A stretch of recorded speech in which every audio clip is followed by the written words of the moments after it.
Ah, hello. Just a bit of trouble there getting connection, but I think we're on the air. I hope we are. Hi, Alan here with Discovering Buddhism.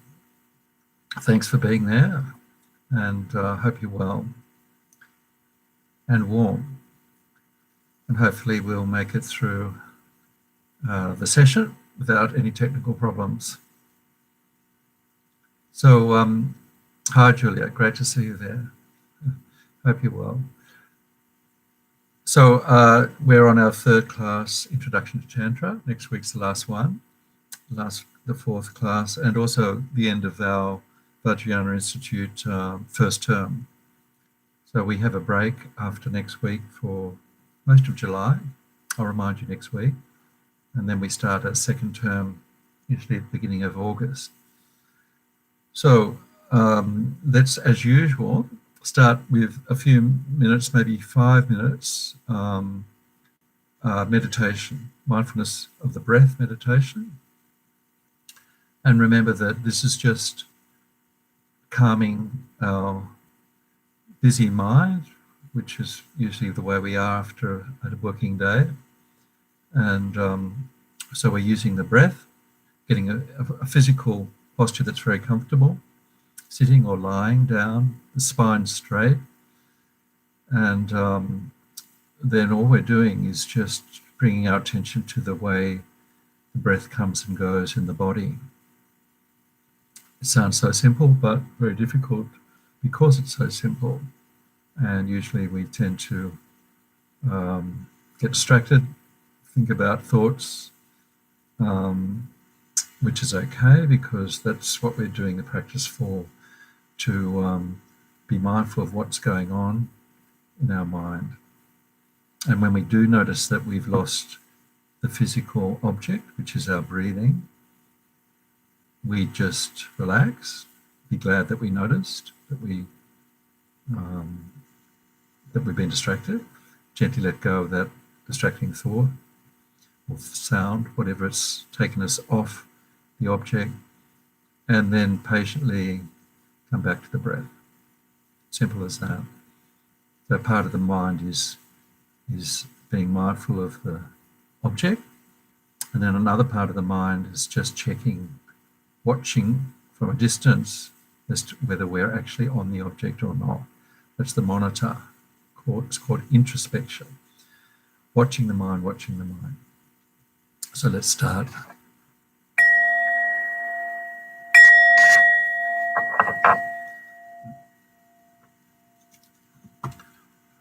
Okay, so we now just bring our attention from the outside world into our inner world,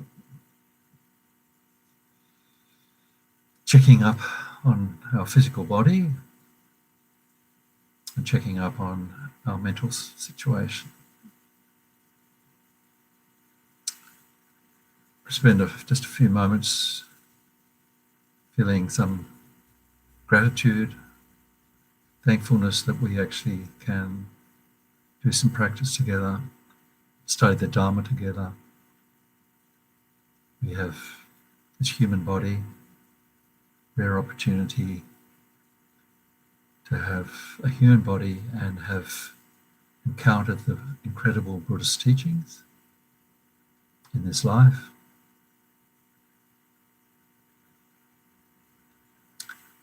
And we have this 1 hour and a half to study the teachings, do some practice.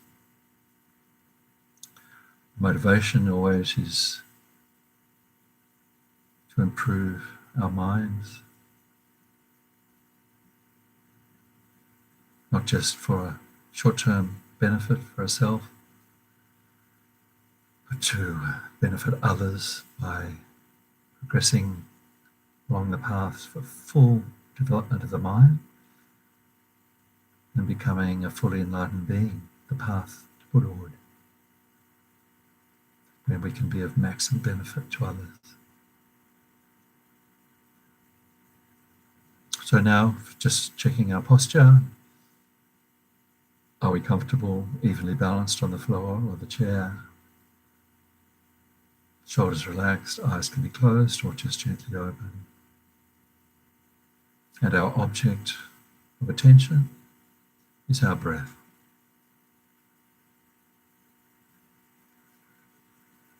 Letting go all the distracting thoughts of the things that happen during the day.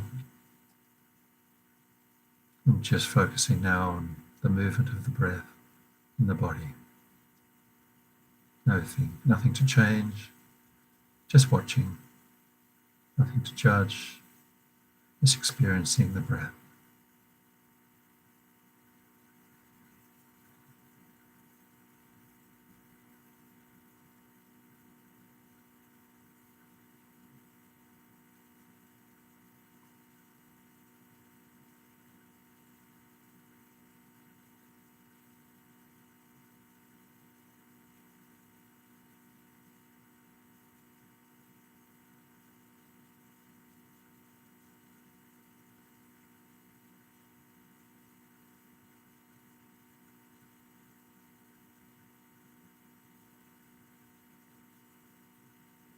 One breath at a time. No right breath, no wrong breath. It's just the breath.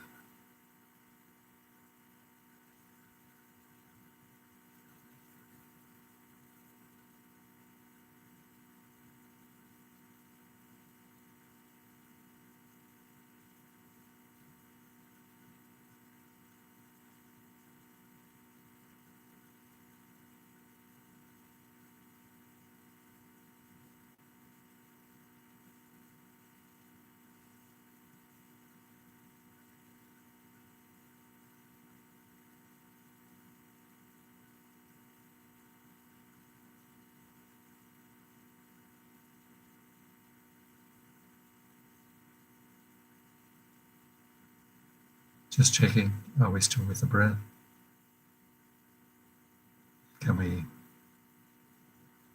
have enough attention to watch one full in-breath, one full out-breath? Distractions, thoughts will always be there, but we don't pay attention. We just stay with the breath.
Okay, now just relax.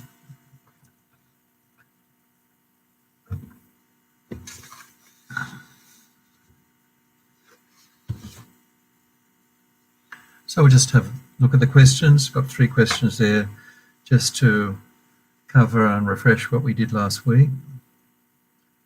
what are the three bodies or kayas of a Buddha? So these kayas, bodies of a Buddha, are the way a person who's reached Buddhahood can manifest.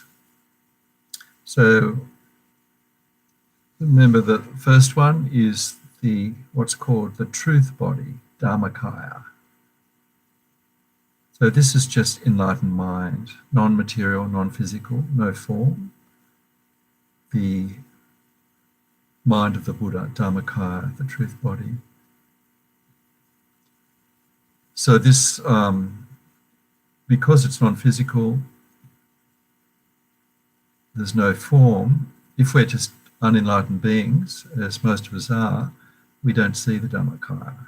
So if there's Buddhas in the room, in the form of Dharmakaya, which they are, we're told that the Buddhas are always there to help us, but we just don't have the karma to see them, then they can't actually help us in that form. So because of this, the Buddhas, out of their compassionate wisdom, can manifest in more gross forms, a subtle form body called the Sambhogakaya, which is very subtle, and only other what they call Arya beings, beings that are close to Buddhahood, who have actually experienced emptiness directly, so they're very highly attained yogis. They can actually see Buddhas in this very subtle Sambhogakaya form. So again, most of us can't see that. So the Buddhas will manifest in a more gross form, which is called Namanakaya, the gross form. So this could be the form of a normal human being. And so it could be our teachers. It could be somebody like His Holiness the Dalai Lama, who many Buddhists regard as the embodiment of Buddha, the embodiment of the Buddha of compassion, Chenrezig. But Buddhas could also manifest as animals. They can manifest as beings in the upper or lower realms.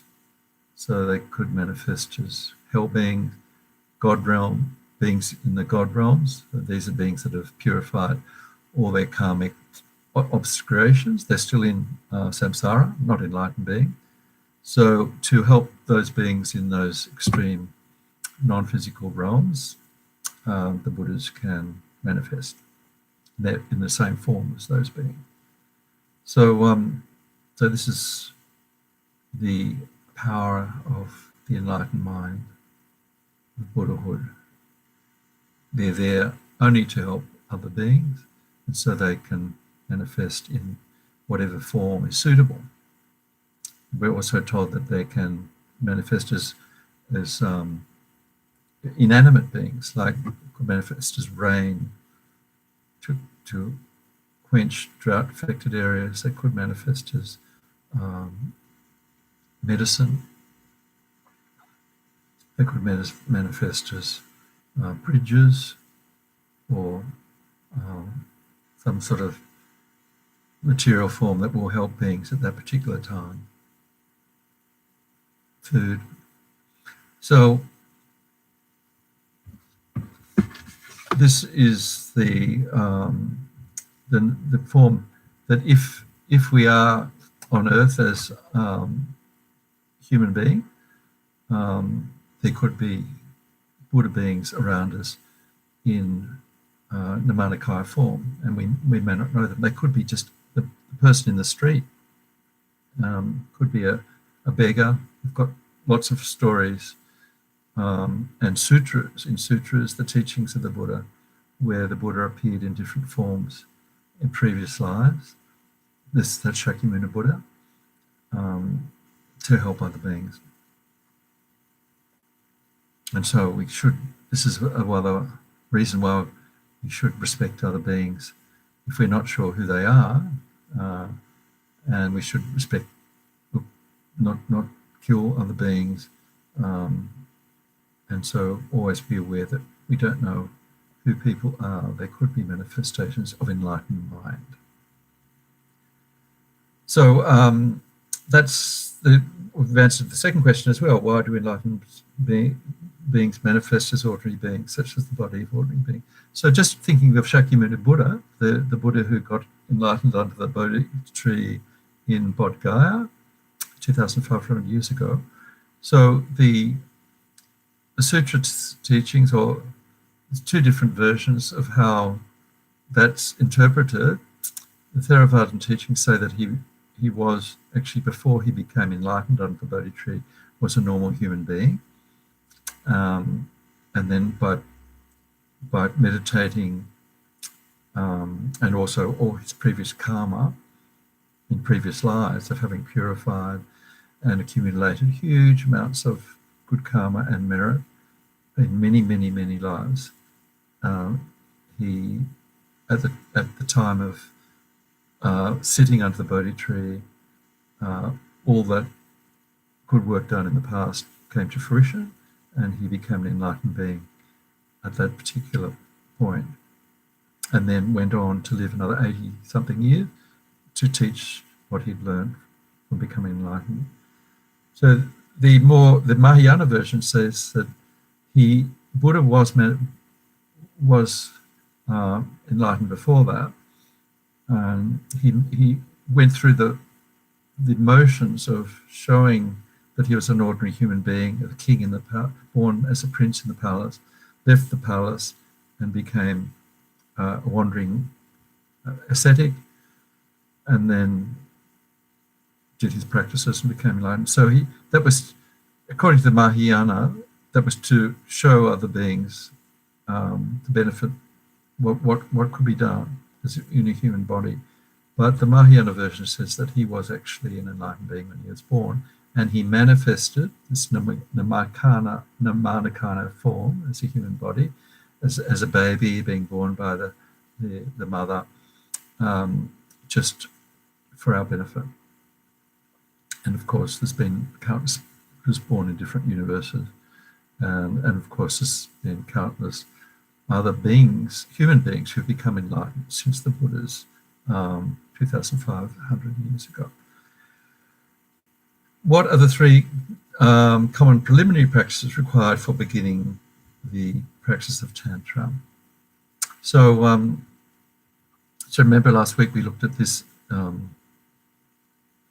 this idea of people of us, all sentient beings, having Buddha nature, the potential to become Buddhas. And so that Buddha nature we'll talk about more today in the discussion about Vajra body and resident mind. But the three preliminary practices, or common preliminary practices, they're called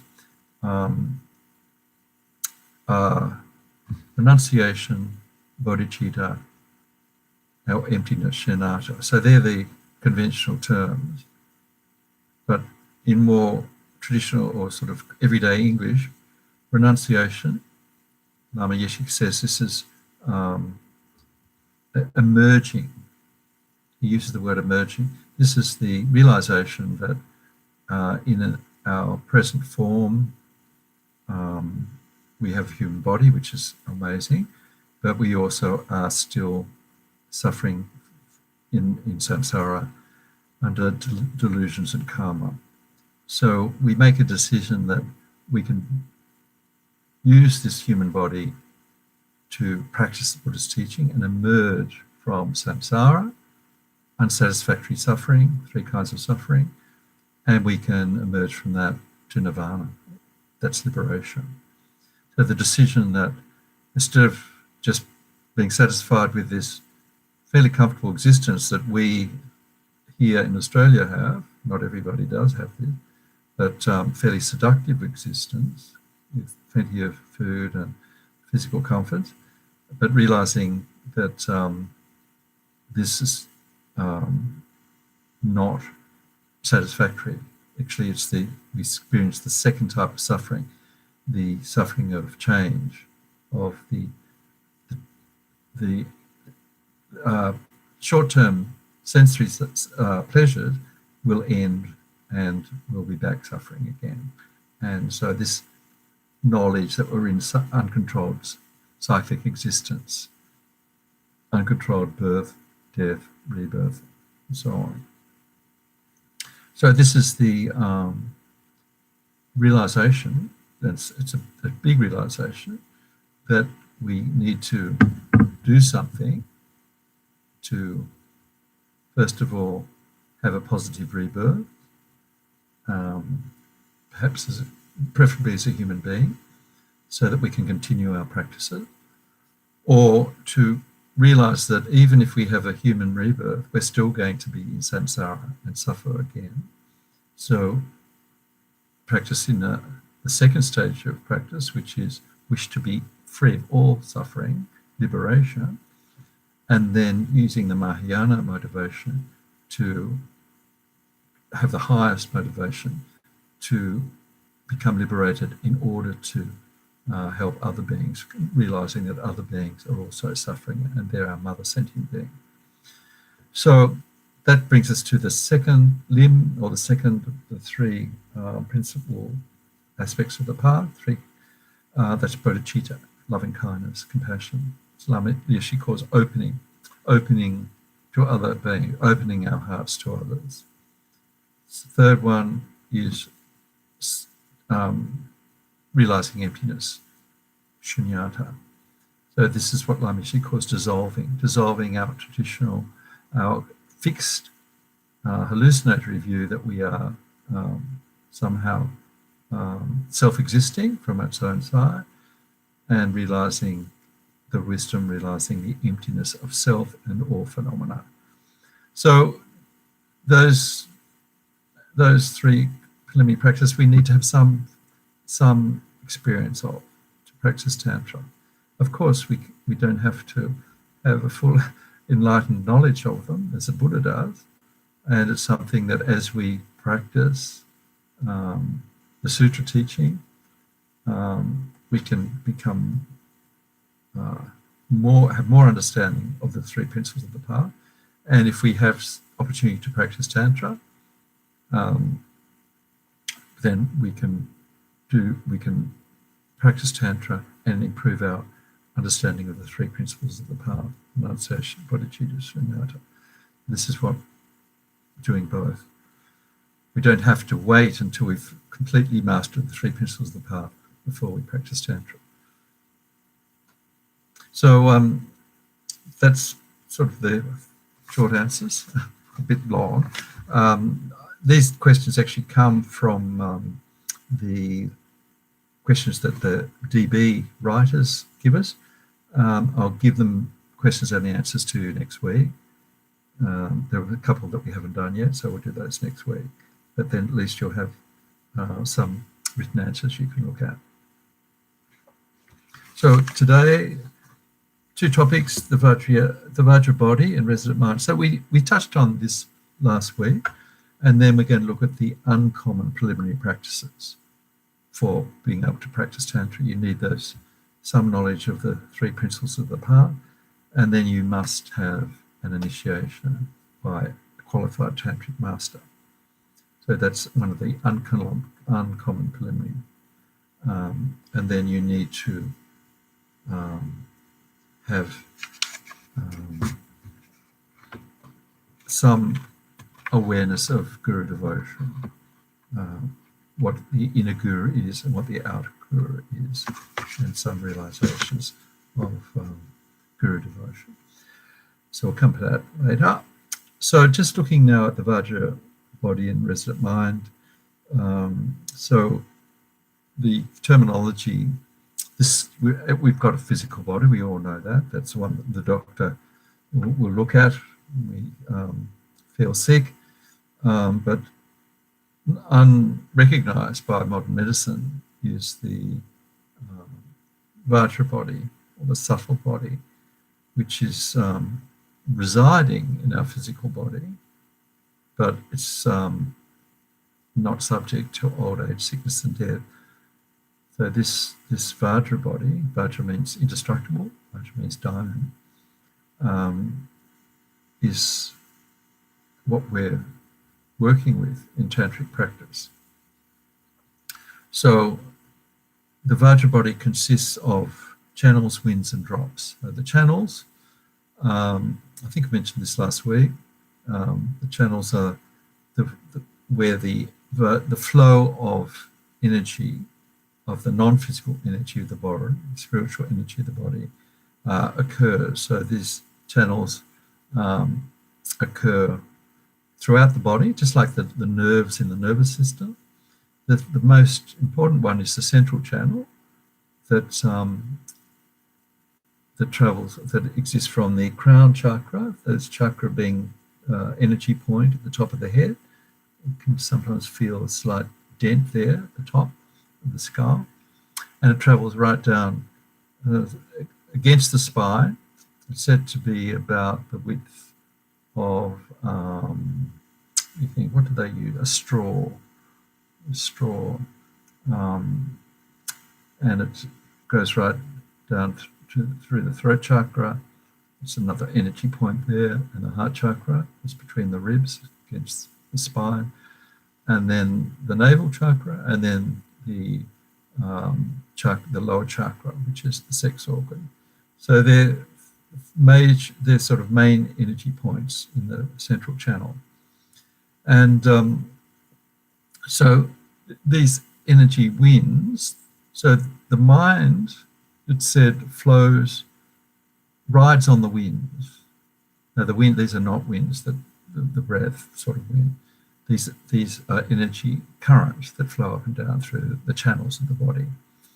So the mind rides on the winds, and there are certain points in the channels called drops that are energy centers. So the mind travels on the winds, and the mind has certain points, and the main point or drop is called the heart chakra. So the drop there is where the very subtle body resides. So the very subtle body is the body that is not part of the sensual mind, the sensory mind, not part of the gross conceptual mind, which Lamrim talks as the tourist mind. That is the tourist mind because it's the mind that tourists come and go, and they don't actually get very deep. They just look at the scenery and then they're gone. They're just very much influenced by superficial appearances. But this is our everyday mind, which is very much like the tourist mind. We're very distracted by the sense objects, what we see, what we touch, what we smell, what we taste. So these are so overwhelming that we totally all our attention is drawn to the outer world, and we very rarely get time to experience the inner Vajra body. So that gross mind is what prevents us from accessing this, what he calls, what Lamrim calls the heart chakra. So the heart chakra is where the very subtle body resides in that drop there, and that body, that mind is the one that goes to the next life. So just quoting Lamrim there, although the very subtle mind has flowed continuously from life to life, it's rarely had the opportunity to function. So that means we haven't had the opportunity to actually experience it because we're so caught up in these tourist minds. And so the job of the tantric practitioner is to penetrate that mind in our tantric practice, if we're fortunate enough to be able to practice tantra. And also there's also opportunity to work with that subtle mind at the time of death.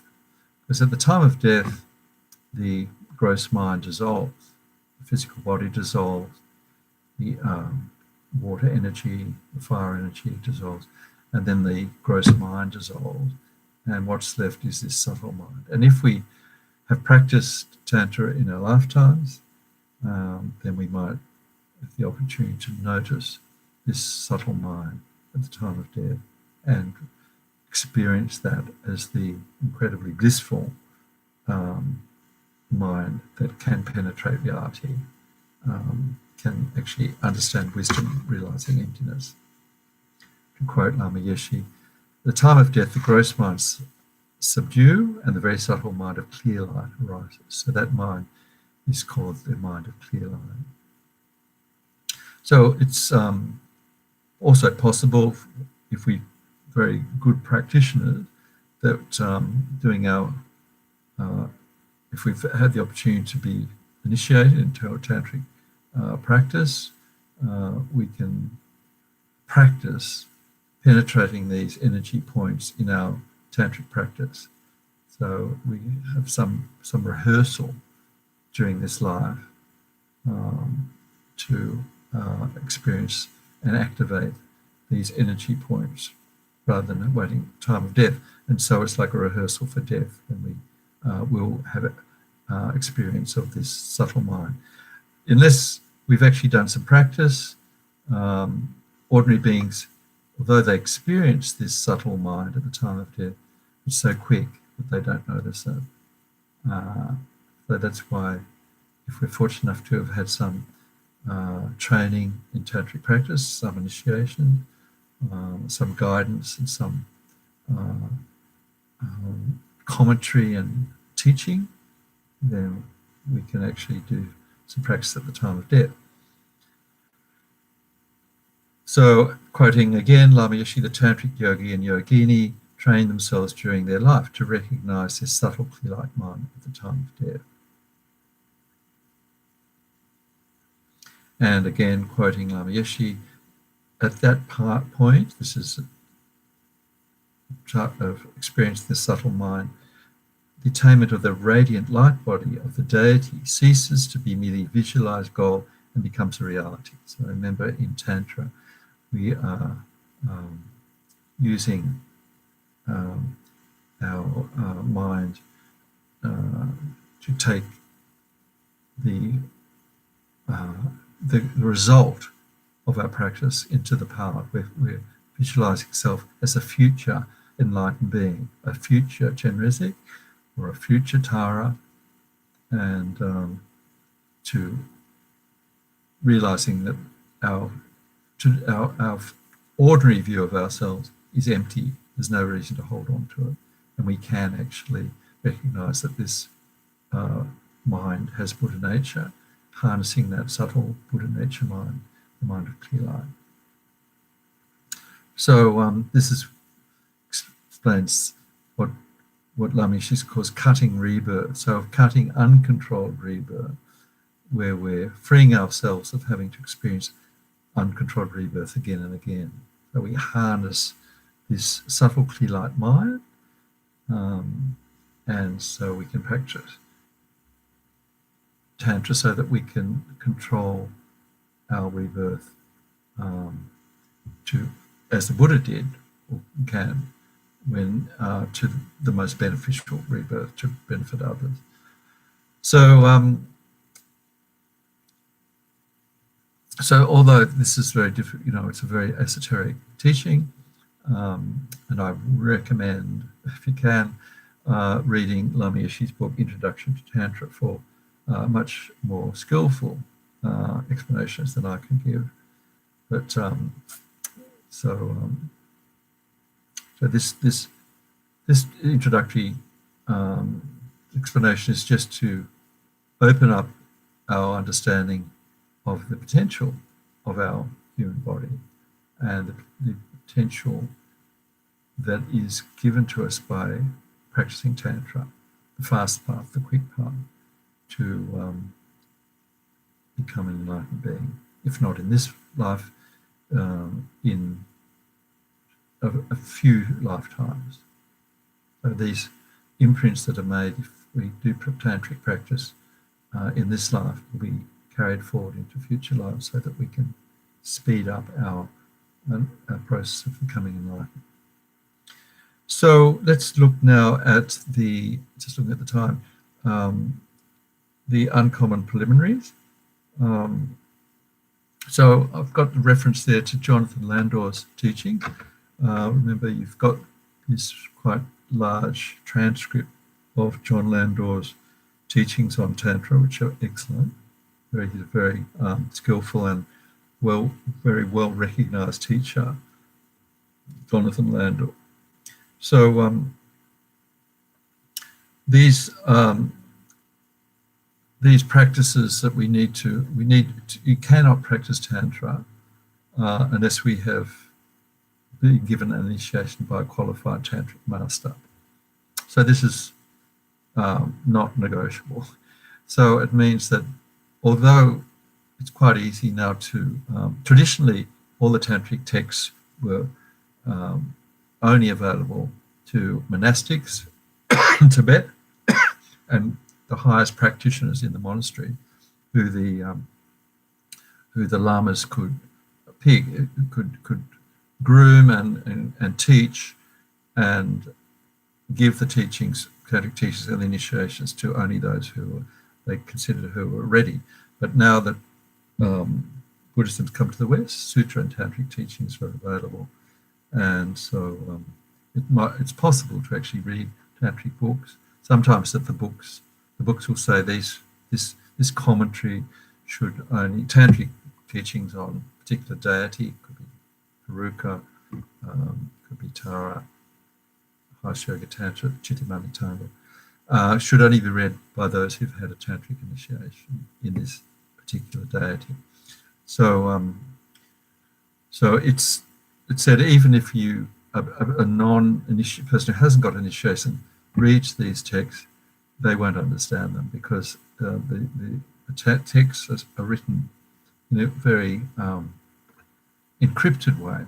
To use the common, that's a popular term these days, digital encryption. So these tantric texts are written in such a way that those who haven't got a tantric initiation won't be able to penetrate the hidden meaning of them. And even those who have got a tantric initiation, it will be very difficult. It is something that you will need to study very, very long and hard, and we probably will need to repeat again and again, if possible, the initiation that we've been giving. So this is why it's quite common for people to take an initiation more than once in this lifetime, if it's possible. So receiving an initiation is the first thing, and then practicing Guru Yoga. So this is practicing the actual sadhana, or the deity that we've been initiated into. So the first one, receiving an initiation. Why do they call it initiation? Often they call it nowadays an empowerment. And so the way Lama Yeshe describes it is, he says, what the empowerment does, it gives a being who has familiarity with this practice and has either is a Buddha themselves or has attained a really high level of expertise in this tantric deity, can plant the seeds. It's often talked about like that, planting the seeds in the mind of the initiate, the person who's receiving initiation.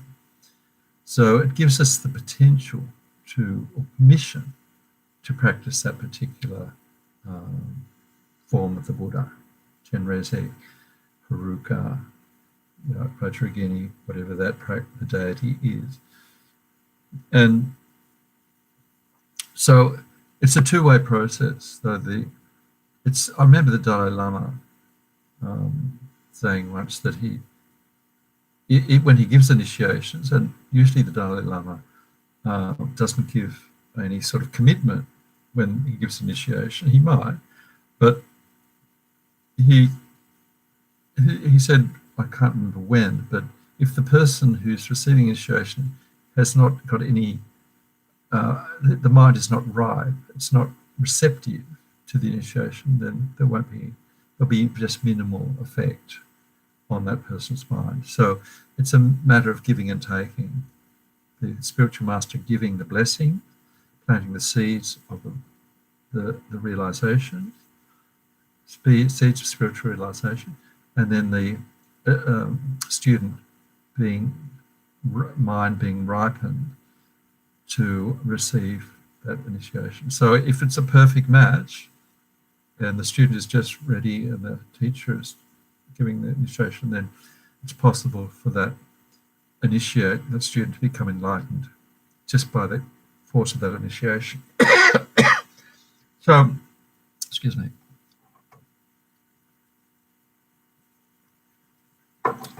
So there are wonderful stories in the Buddha's, the teachings of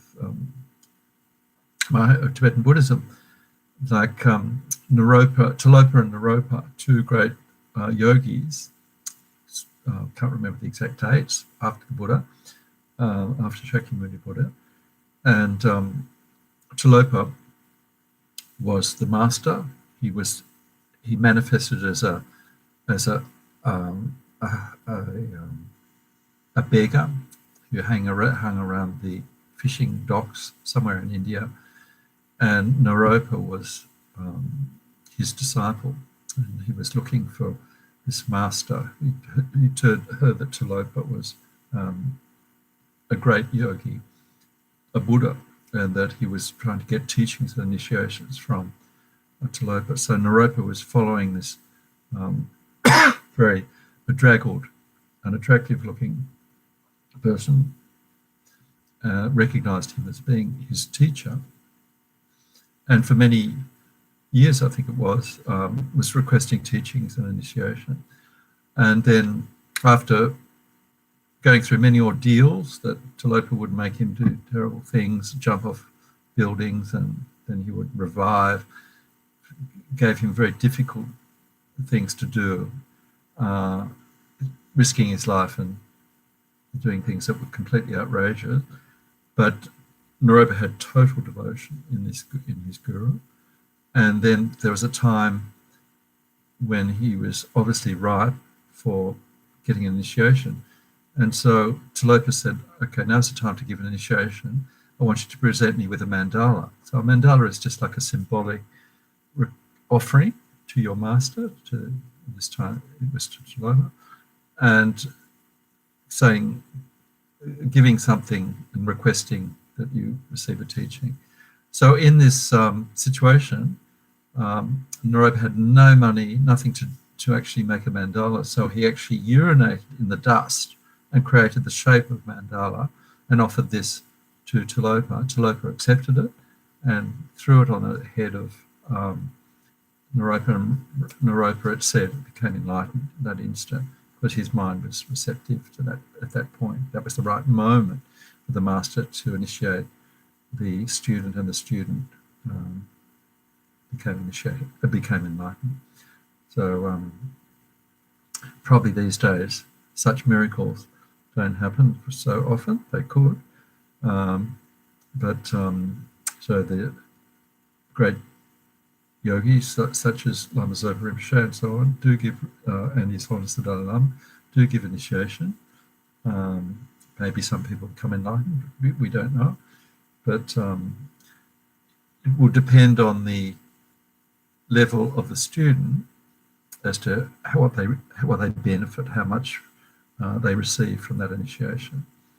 And so that gives the student permission to practice that practice, which means that they can read the text, the sadhana it's called. The text is often written by great yogis, and such as Lama Tsongkhapa, Babonka. And so the person has permission to actually do the practices. It means that they can now start to do the practices and do the study and do the meditations.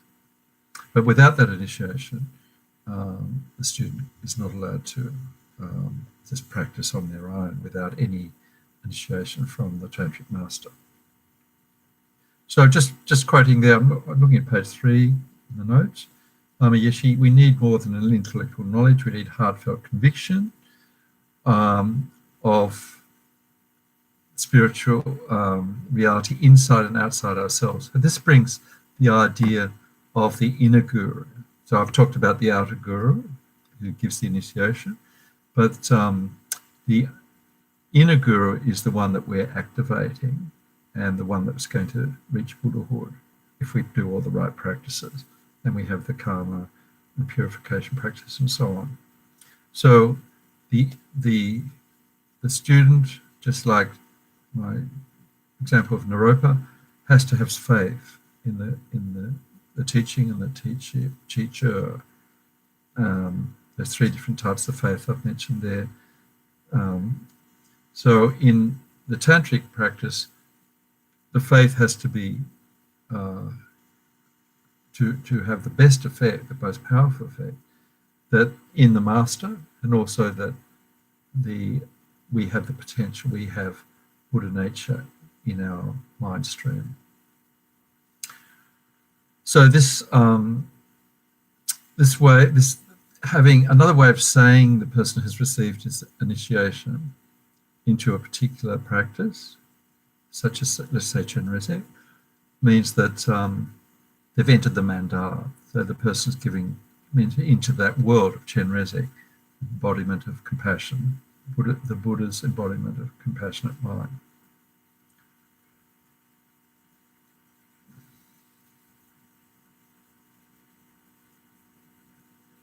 So you're given permission to practice that particular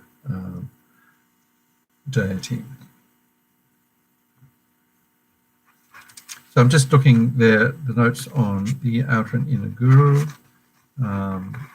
So as we do the practice, we use guru devotion, and we'll talk about this when we do the module on guru devotion. And it's a very deep subject, but guru devotion is very important at the tantric level. I recommend the book called The Heart of the Path by Lama Zopa. The Heart of the Path. Heart of the Path is just 100% devoted to Lama Zopa's teachings on guru devotion, how without guru devotion, it's not possible to make a practice go forward, to actually make headway.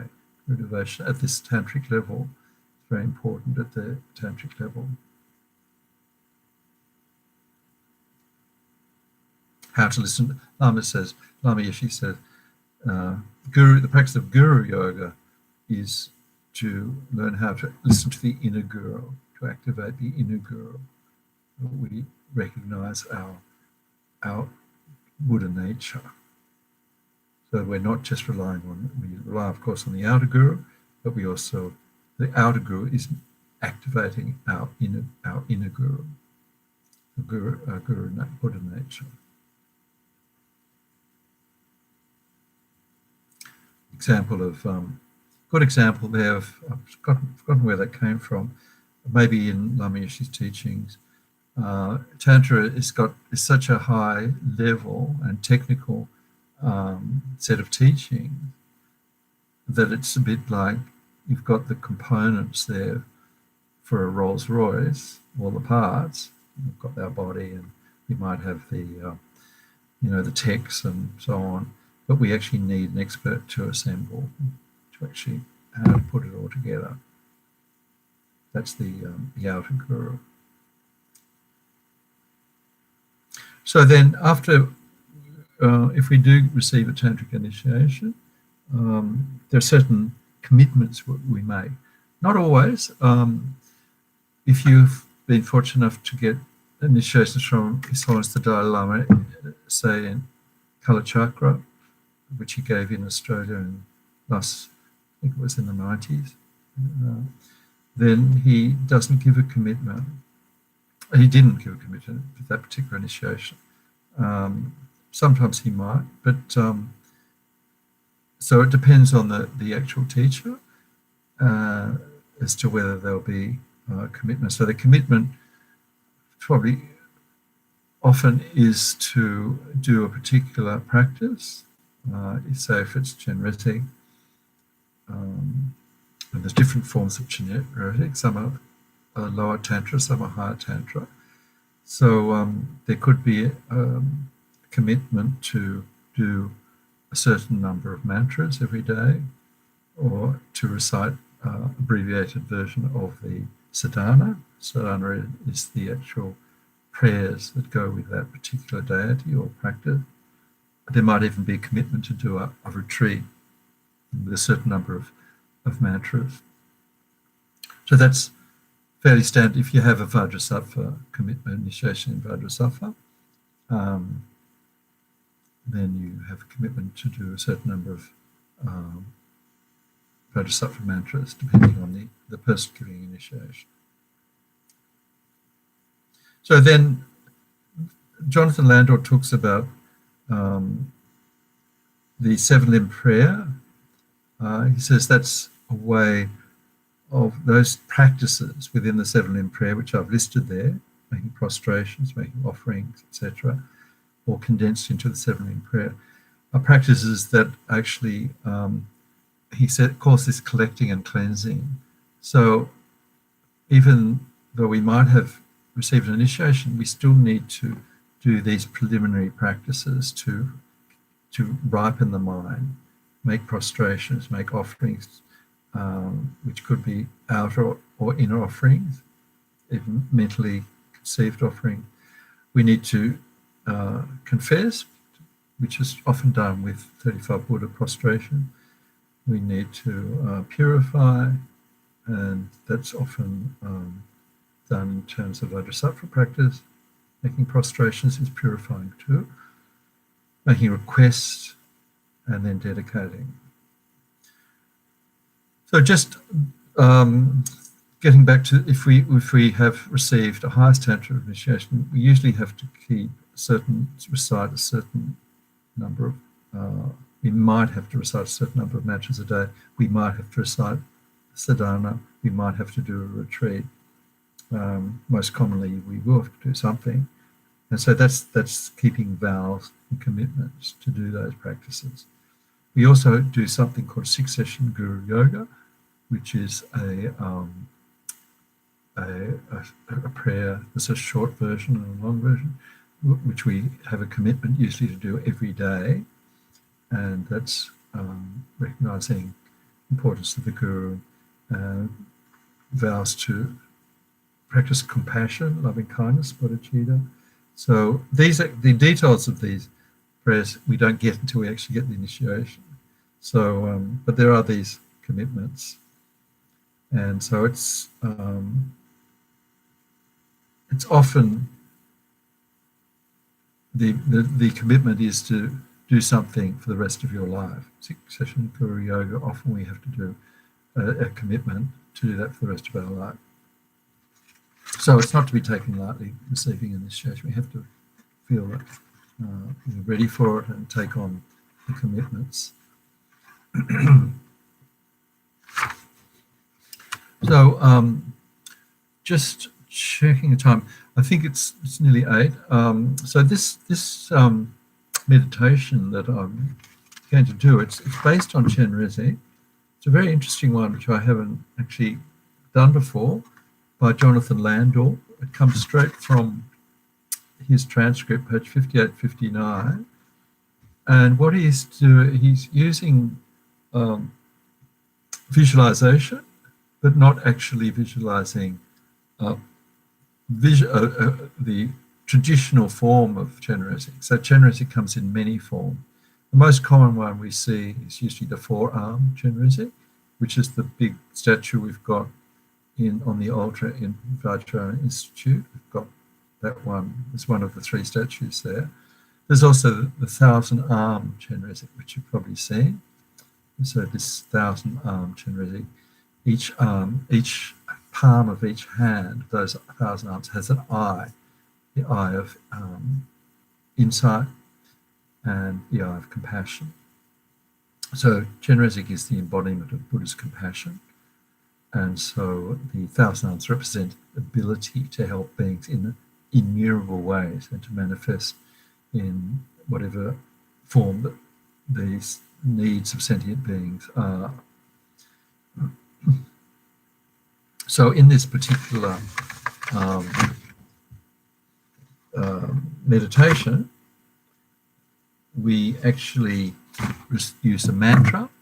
So the mantra Chenrezig, you've probably heard, most people would have heard, Om Mani Padme Hum, Om Mani Padme Hum, Om Mani Padme Hum. So this is the mantra of Chenrezig. Jonathan Landor gives a very extensive explanation of the meaning of the mantra, which I won't give, because you can actually read that in the transcript.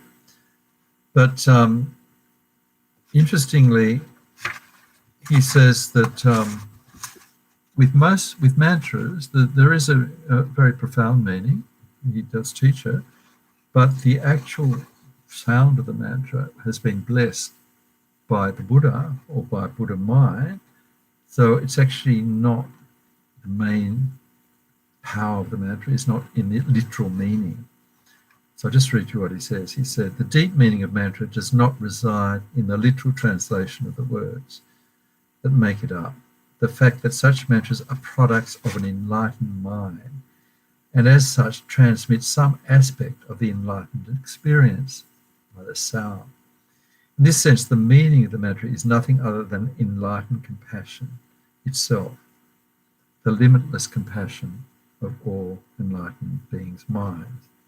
It conveys this meaning through the very sound vibration, through the blessed syllables of the mantra itself. On this level, then, we don't need the mantra to be translated in order to understand its meaning. We simply have to hear it recited and be open to it and feel the compassionate vibration. So we picture it emanating from all the enlightened beings in the universe, entering our heart and radiating back towards all beings, which is really what happens in the meditation.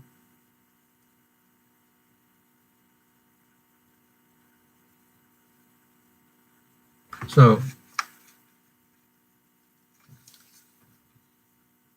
there are, as he says, there are ways of understanding the meaning, the literal meaning of the mantra more exactly. And just my recollection of when His Holiness gave a very abbreviated meaning, I wish I could remember the exact words, but he said basically it's emerging from, just as the lotus, which is rooted in the muddy pond, comes up and shines in the sun with that beautiful lotus petal, the lotus plant rooted in the mud, but it comes up just as that beautiful flower emerges, our body, speech and mind, which is at the moment unenlightened, can manifest and become a fully enlightened Buddha in body, speech and mind. So from our suffering situation, we travel the path to enlightened mind, which is represented by the beautiful lotus flower, the enlightened mind, the lotus flower. That's just one meaning. That's a very simple explanation. So so with this particular meditation,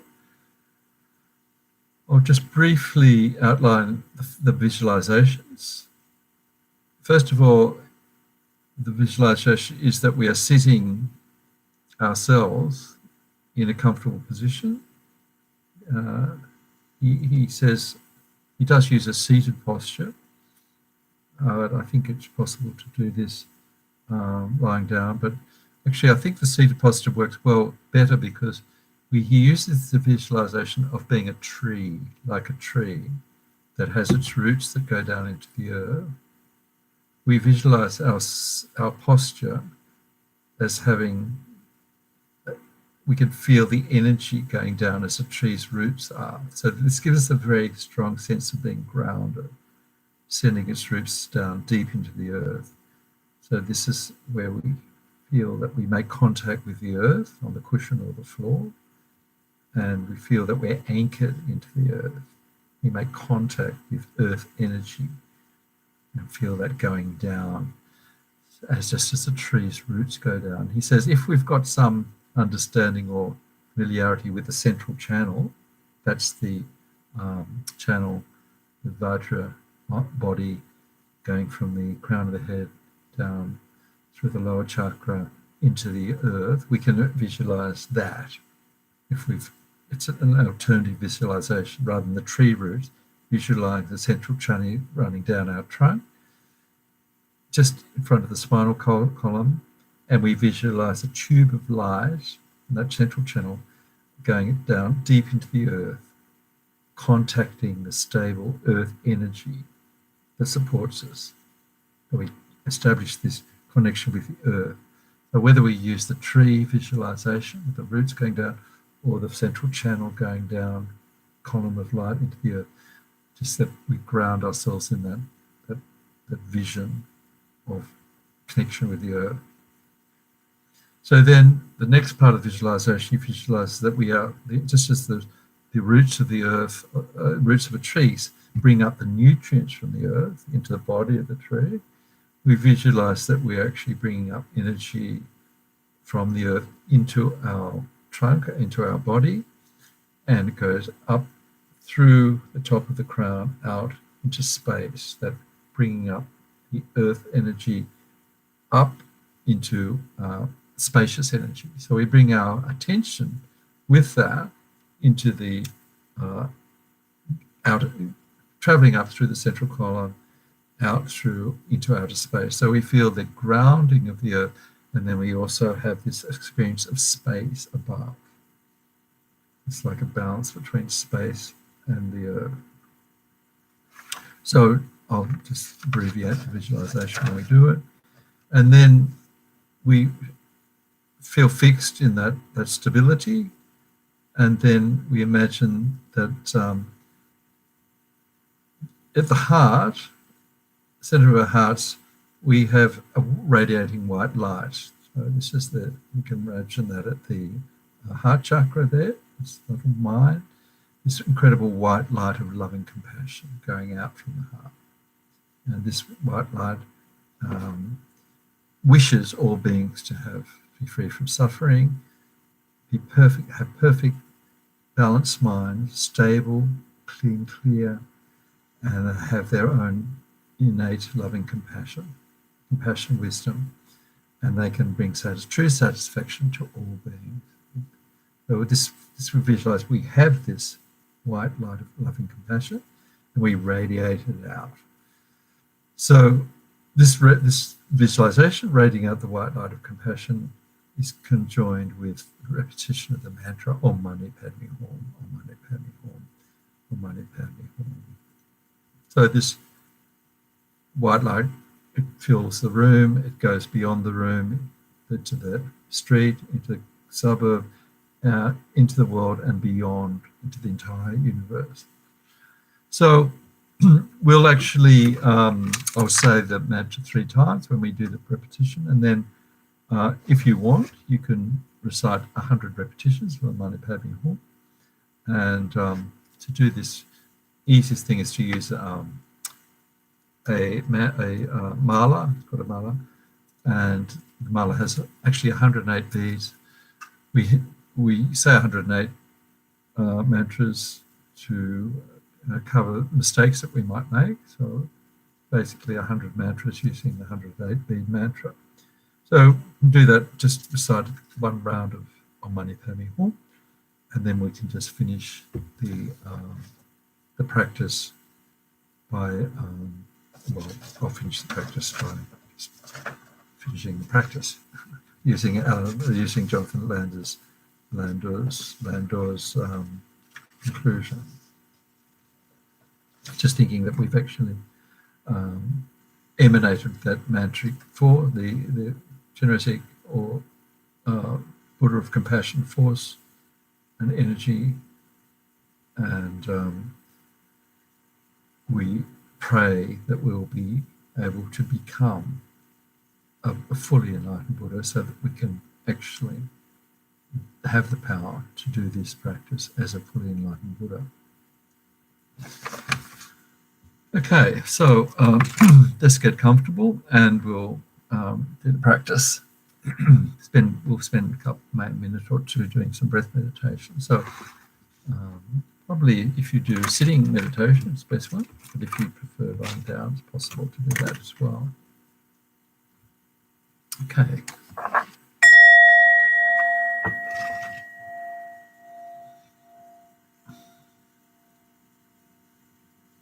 Just bring our attention into the body, particularly the breath, calming the mind, bringing that calm state of mind, using the breath.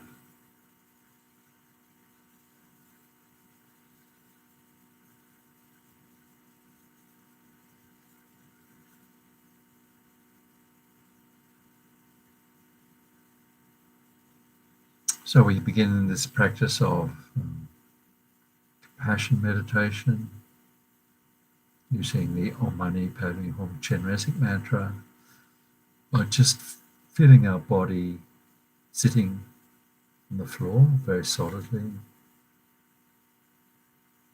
feeling a sense of connection with the earth, where our body touches the floor or the chair.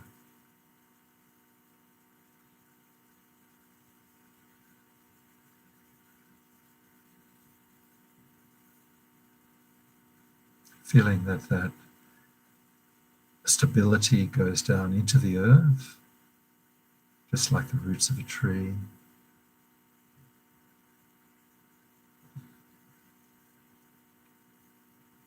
We may visualize our central channel of light going down into the earth.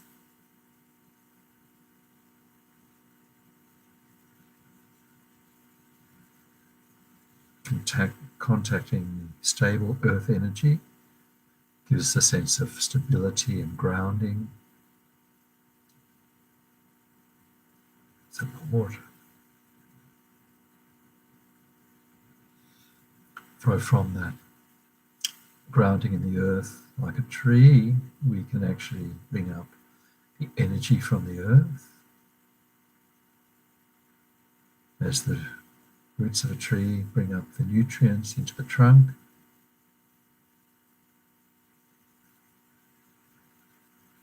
up into the leaves of the tree, to the sun.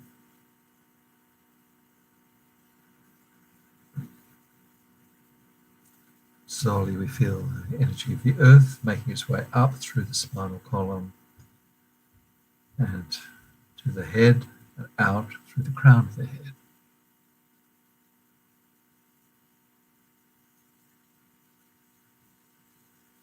This slowly rising energy, as it rises through the spine, up through the body, it relieves any tightness.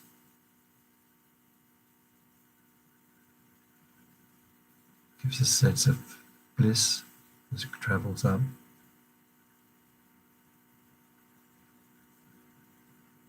To the crown of the head.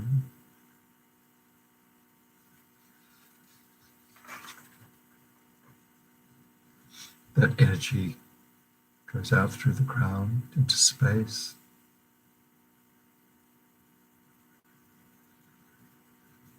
Extending as light into all the reaches of space. Our mind experiences the boundless expansion of unobstructed awareness.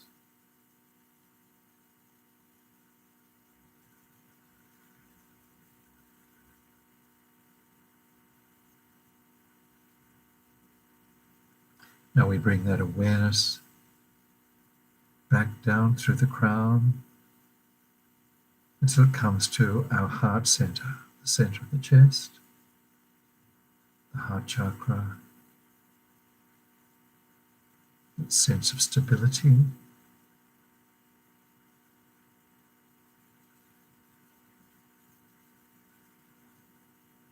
That the consciousness in the center of the heart takes the aspect of white light radiating. And that white light is pure loving compassion, the wish that all beings could be free from suffering. All beings could have perfectly balanced minds, innate loving kindness and compassion.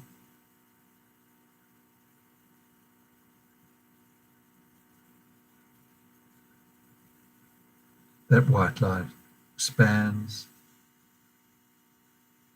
to all reaches of space from the heart,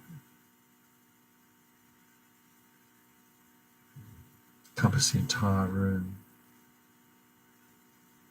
outwards to the building, the community, the town, the state, the country, to the world, beyond this planet. That white light of compassion and loving kindness radiating out to the universe as we recite the mantra Om Mani Padme Hum, mantra of compassion, the Buddha of compassion.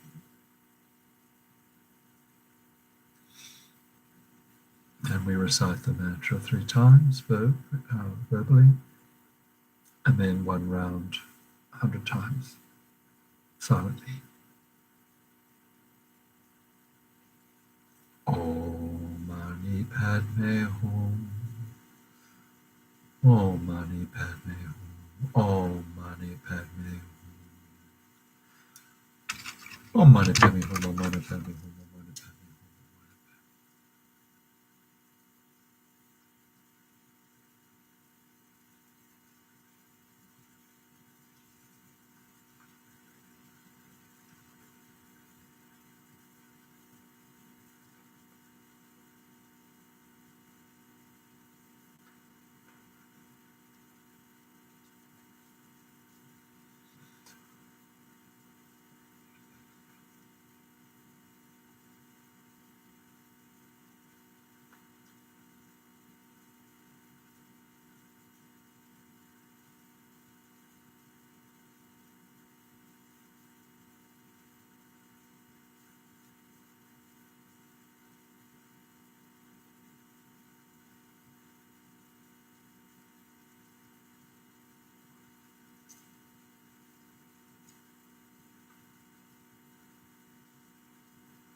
Om Mani Padme Hum. Now wherever this light and the sound of the mantra reaches,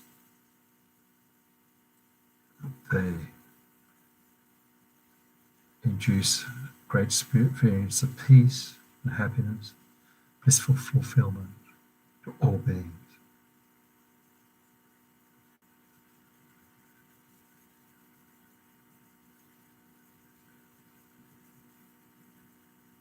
That white light and sound of the mantra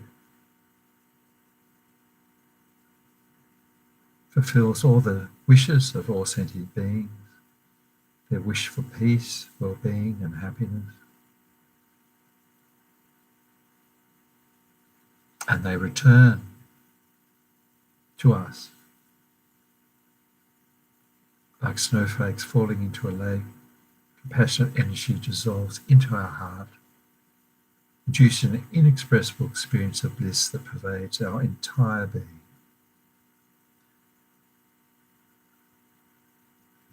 Resting in that experience for a few moments, the white light, compassion and bliss returning into our hearts.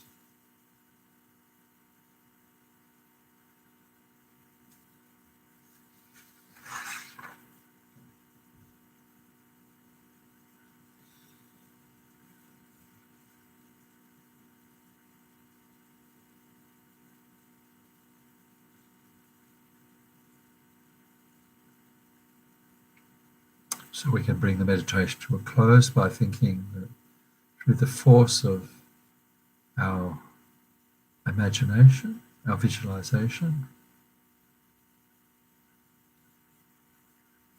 I've emanated this compassionate white light mantra sound to all beings in the universe, bestowing them peace, well-being, happiness, and fulfillment. So just as I have imagined this, so may in the future, may I actually be able to accomplish this and fulfill all the wishes of all sentient beings.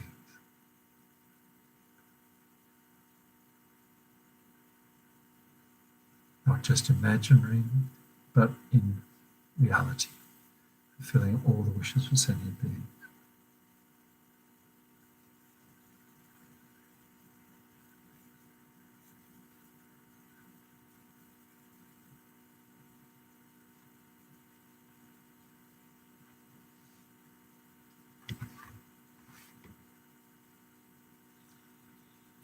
And so we can just dedicate any positive imprints on our minds from today's night session, tonight's meditation, all the practices we have done in the past, will do in the future towards our progressing on the path to full enlightenment, becoming a fully enlightened, Chenrezig, loving kindness being, Buddha mind, enlightened being, and be able to lead all other beings to enlightenment.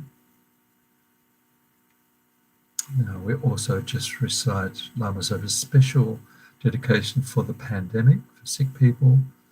However many sick sentient beings there are, may they quickly be freed from all sickness.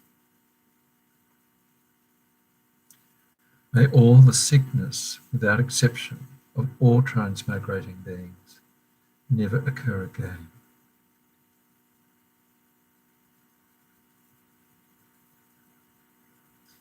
May the Buddha Dharma last for a long time. May sentient beings in this world meet the Buddha Dharma and achieve enlightenment as quickly as possible, dedicating to that.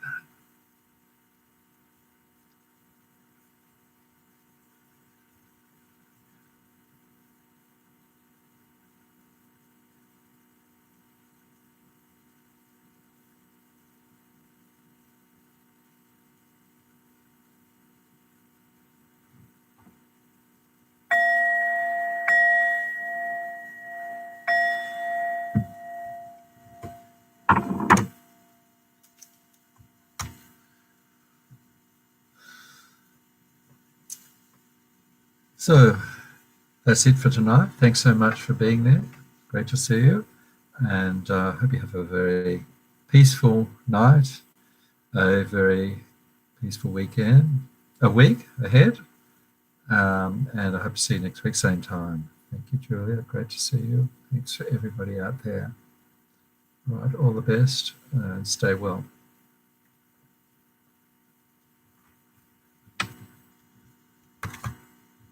Bye.